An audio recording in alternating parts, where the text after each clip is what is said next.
Bravo d'avoir répondu au quiz. Nous allons maintenant passer au module 2, les acteurs et partenaires d'un réseau. Tout d'abord, quels professionnels mobiliser? Le RSSP s'appuie sur le maillage déjà existant des consultations en direction des populations avec une surdétermination de vulnérabilité. D'une part, les consultations de prévention, TROD, réduction des risques, vaccination, HBV, HAV ou HPV, CGID. Les consultations de santé reproductive, IVG, stérilisation, contraception, fertilité, planning familiaux. Les consultations de santé affective, conseil conjugal, prise en charge des victimes de violences conjugales, CRIAVS ou de leurs auteurs, CRAVS. Les consultations dans le domaine de l'addiction, usagers de drogue par voie intraveineuse, chemsex, SLAM, addiction impulsivité sexuelle, CARUD, XAPA. Les consultations à destination des populations exposées et discriminées, LGBTI, HSH, FSF, trans, personnes qui se prostituent, personnes placées en main de justice, migrants dont les personnes originaires de zones d'endémie forte, les consultations de santé sexuelle, affective et reproductive dans le cadre du handicap et des maladies chroniques, notamment les personnes vivant avec le VIH, les consultations de prise en charge des femmes excisées, les consultations spécifiques de santé sexuelle pour les femmes, gynécologie et obstétrique, ou pour les hommes, urologie, andrologie. Les consultations pour les jeunes ou pour les seniors en institution, les consultations spécifiques de prise en charge des dysfonctions sexuelles. Alors, quel partenariat mettre en place? L'accompagnement des usagers et usagères en santé sexuelle nécessite la mobilisation d'une pluralité de partenaires car leur situation relève de domaines de compétences variés.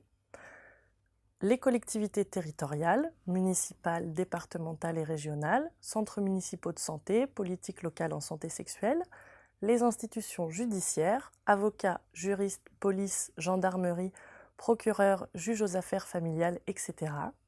Les professionnels de santé primaire, médecins généralistes, sages-femmes, infirmières, etc. Les associations et institutions spécialisées auprès des populations vulnérables, généralement exclues des soins en santé sexuelle, personnes porteuses de handicap, personnes atteintes d'IST ou du VIH, personnes exilées, personnes excisées, personnes victimes de violences et de violences sexuelles, personnes en situation de prostitution, usagers et usagères de toxiques, associations LGBTQI, etc., ainsi que les représentants et représentantes de l'éducation nationale. La désignation d'une personne référente au sein de chaque structure partenaire est souhaitable. Elle aura pour mission de transmettre les informations auprès de ses collègues, ainsi que de remonter les besoins et préoccupations des professionnels de son secteur dans le cadre des réunions du réseau. Passons maintenant à la gouvernance du réseau. Pour un fonctionnement efficace du réseau, il est important de penser plusieurs instances interagissant entre elles. Tout d'abord, le comité de pilotage, ou bureau. Il est force de proposition et définit les grandes orientations du réseau, priorise les actions, supervise le poste de coordination. Ensuite, les groupes de travail thématiques. Ils se forment selon les besoins recensés par les membres du réseau. Ils doivent faire remonter leurs actions au comité de pilotage.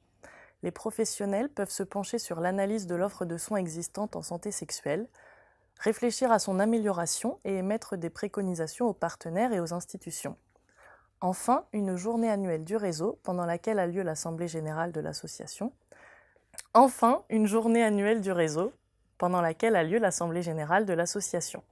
Parlons maintenant de la charte et des valeurs du réseau.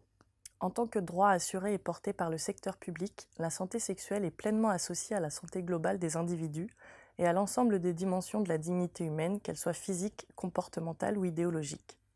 Ainsi, la charte se pose en contradicteur systématique et implacable de toute forme d'inégalité, d'accès au bien-être et à l'épanouissement apporté par elle-même ou de ce qui en résulte. Ainsi, en plus de la perspective onusienne, le RSSP a retenu 4 principes présidant à notre fonctionnement. Premièrement, l'égalité entre les partenaires dans leur prise de parole et leurs propositions. Deuxièmement, la confiance entre les partenaires et la confidentialité, indispensable pour permettre le partage des données. Troisièmement, l'engagement des institutions afin de donner du poids aux dispositifs mis en place et d'assurer la pérennité des actions. Et enfin, quatrièmement, l'implication des personnes, la réussite de l'activité d'un réseau reposant sur l'implication et la conviction des personnes participantes. Les membres du RSSP s'engagent solidairement à respecter et à promouvoir les valeurs républicaines qui fondent les droits sexuels en œuvrant pour l'épanouissement des individus, des couples et des familles dans le respect de l'intégrité de chacun et chacune sur les plans physiques, psychiques et culturels. Ces valeurs s'incarnent par les engagements suivants, dont la liste n'est pas hiérarchique.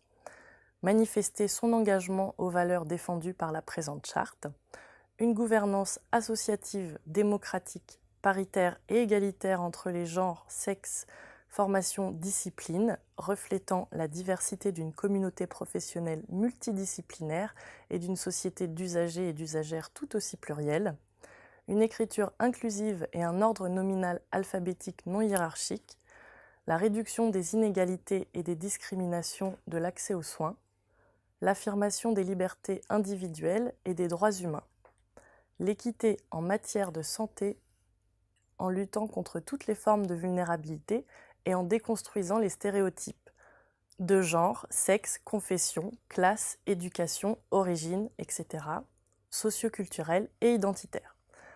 La lutte contre toutes les formes de violence et de discrimination, quels qu'en soient les auteurs, les victimes et les conséquences.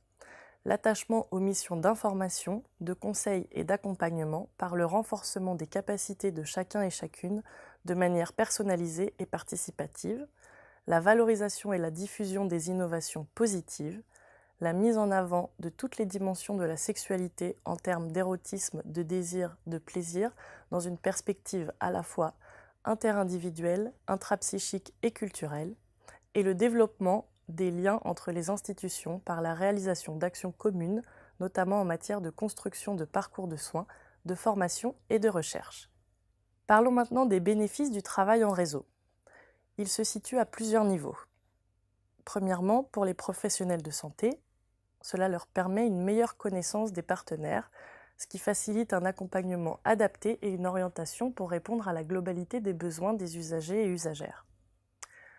Ensuite, le travail en réseau permet d'éviter l'isolement grâce à l'échange d'informations et de bonnes pratiques entre les professionnels, de réfléchir ensemble sur des situations complexes afin de trouver de meilleures réponses et d'améliorer les pratiques professionnelles grâce à l'accès aux sessions de formation en santé sexuelle. Pour les usagers et les usagères, le travail en réseau permet de bénéficier d'un accompagnement par des professionnels formés en santé sexuelle garantissant l'accès aux soins, d'éviter le sentiment d'être éparpillé entre plusieurs services et de pouvoir bénéficier d'un parcours coordonné. Quelle que soit la structure à laquelle la personne s'adresse en premier, elle pourra être orientée vers d'autres partenaires spécialisés qui pourront répondre à la globalité de ses besoins. Être encouragée à poursuivre les démarches par une mobilisation de différentes professionnels autour de sa situation et leurs interventions en complémentarité et en cohérence. Les bénéfices du travail en réseau maintenant au niveau de la collectivité sont de mieux répondre aux besoins des citoyennes et des citoyens, d'améliorer la prévention et le repérage précoce des difficultés et ou problématiques sexuelles rencontrées par les usagers et les usagères, de faciliter le parcours de soins des usagers et usagères au niveau régional, départemental et local, d'avoir une vision globale et précise de tous les services et acteurs et actrices du territoire en matière de santé sexuelle, d'animer un réseau de professionnels travaillant dans le secteur public, sexologues et non-sexologues, pour garantir la pérennité et l'efficacité de nos actions collectives, d'améliorer la prise en soin grâce aux remontées par les professionnels du réseau des dysfonctionnements et des améliorations nécessaires, et de bénéficier de l'expertise de professionnels formés pour répondre à des enjeux sociaux et culturels quant à la place de la sexualité dans le soin. Donc, j'ai prononcé beaucoup de sigles et d'acronymes que vous pourrez retrouver au sein des ressources dans le glossaire. Je vous laisse maintenant prendre connaissance des questions du quiz avant de passer au module 3.